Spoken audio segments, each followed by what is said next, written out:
When someone celebrates their 60th birthday and they look back over the years, the most fun is in remembering the good times.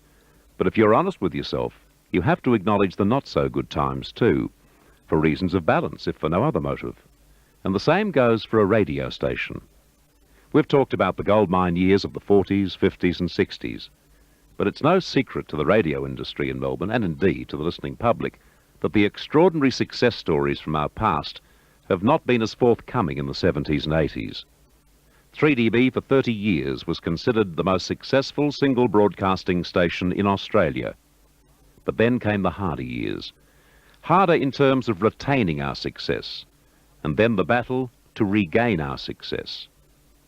In the harder years, there have been many personalities who've carried the mantle of their predecessors with great dedication and ability, but with the monumental acceptance of television, the retirements and deaths of former stars, the increase from 8 AM broadcasting channels in 1975 to in excess of 20 available today on both AM and FM bands, we no longer have it all our own way.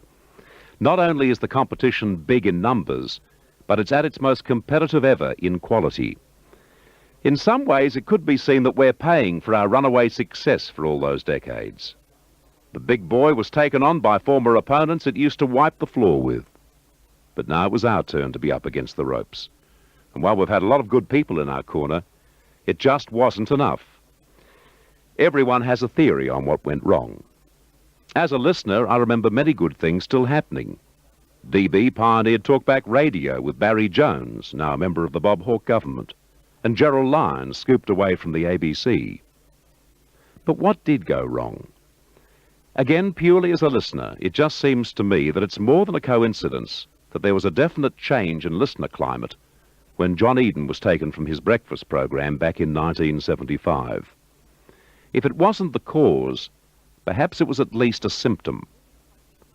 We talk about these things today simply because we'd be weak to ignore them.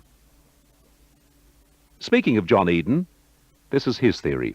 Well, I think about 15 years ago, we started to fall down management-wise. And then the station started to disintegrate a bit.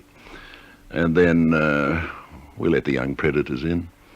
And before long, they were quarrying the place and seeing us as being an opportunity on the way to television. But management let the station down very badly in the last 15 years. Bill Collins has his thoughts. I think we were probably too good in the 50s and early 60s, and we became complacent. Now, I believe our sales department at 3DB became order takers, because I know quite often, as you know, you just couldn't get on the station at one stage, and people would ring up, a sponsor would ring up and say something, oh, well, we haven't got anything, we'll put you on the list and contact you. Then came the time when we tried to contact people and they'd gone somewhere else.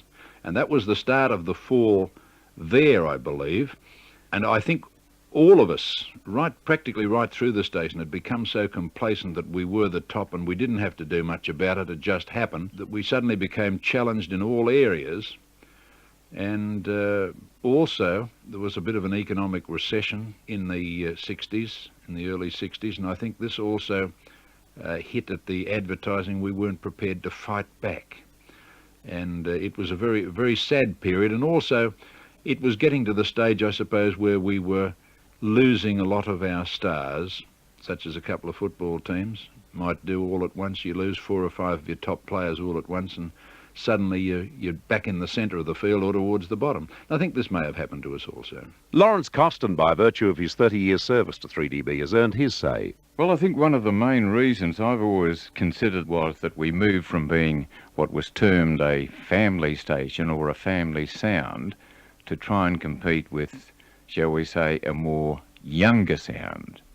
3DB, as you know, is a family station. They had this great intimacy with their listeners, which they held for years and years and years.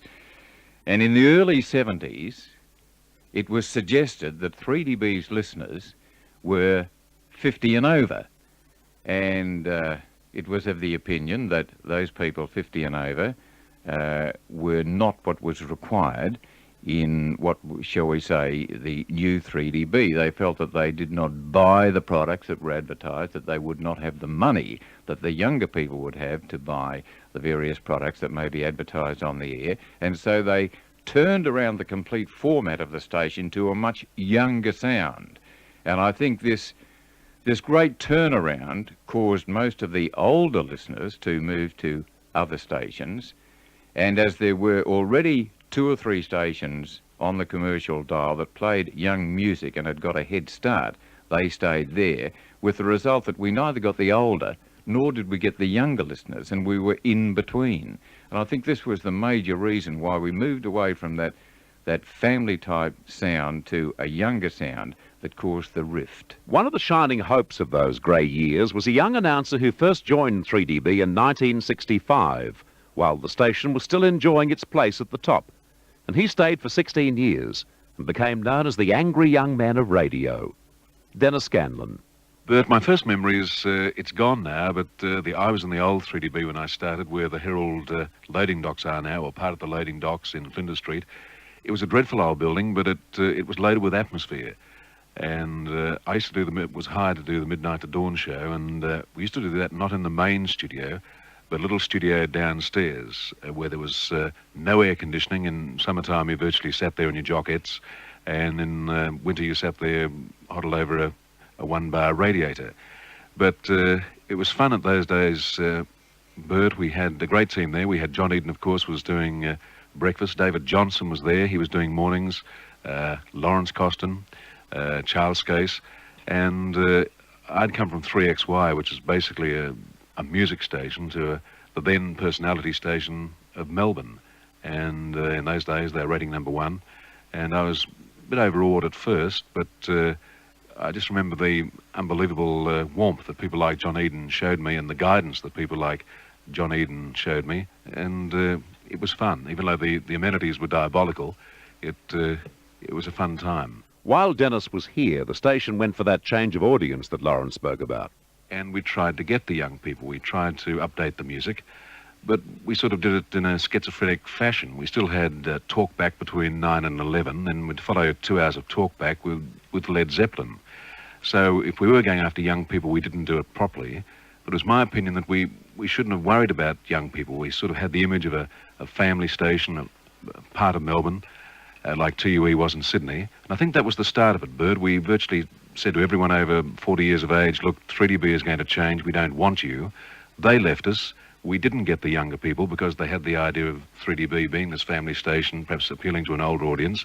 So we didn't get them, and we just told the very loyal listeners that we had virtually to go jump in the lake. So I think that was start of the rot, Bert, that we tried to chase the young people, and our traditional audience we said goodbye to. If Dennis Scanlon was the angry young man, the overwhelming vote for the crazy young man of DB in the 70s would have to go to this gentleman.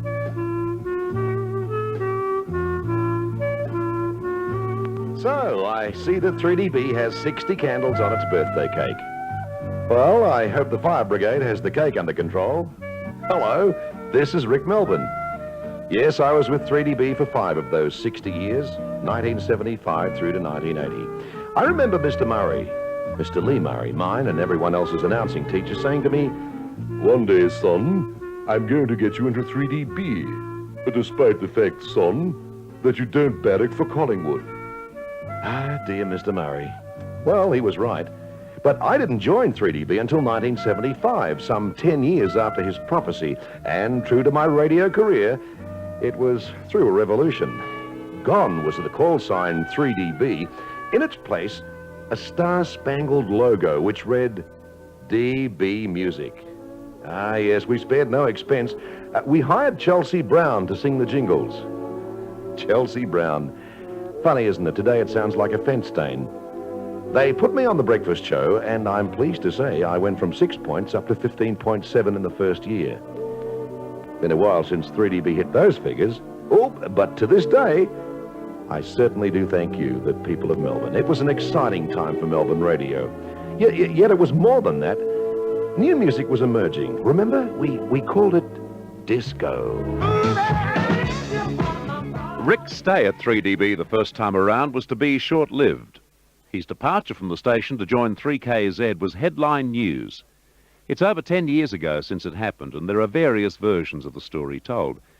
As I remember being told by the then program manager, Brendan Sheedy, he, Brendan, was invited by Rick and a couple of the blokes to meet at a Melbourne hotel.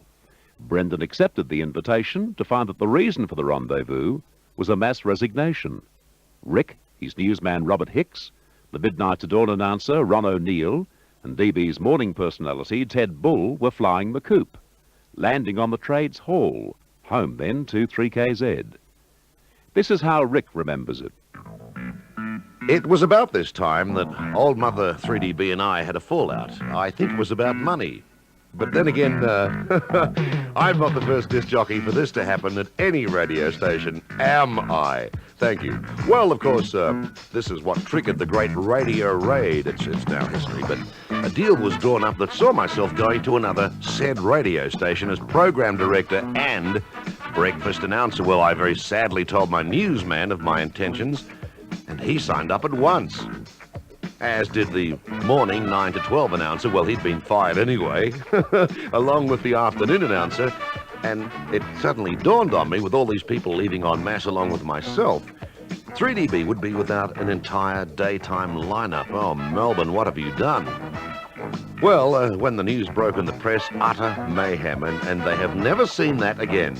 Someone called us pirates. Yes, I suppose we were, so we became pirates, playing the hits and having a lot of fun. They were outrageous days. True, we did bring about some radio changes that influenced the business then and even today. We expanded the music list, and frankly, in one word, we dared. We dared to do and try a lot of new things, and the great radio raid actually did more good than harm. Well, we went out to functions, we were in our pirate outfits and installed a parrot in the foyer of this particular radio station. Actually, I think it's still working there today. It's probably due for long service leave, is it? All the press shots were done aboard the Polly Woodside. And here's something interesting. For the first time in the history of Melbourne, the Jolly Roger was hoisted above the Trades Hall building where our studios were. It was rewarding to see stars like Charlton Heston leaving our studios wearing an official eye patch. Well, dear old 3DB, after a while, all was forgiven. And what was headlined as the Great Radio Raid number 2 saw all of us returning back to the alma mater, back to DB Music. DB Music. Just one of the many call signs the station has used in the last 15 years. And perhaps that's a clue to the real problem. Too many call signs and too many formats in too few years.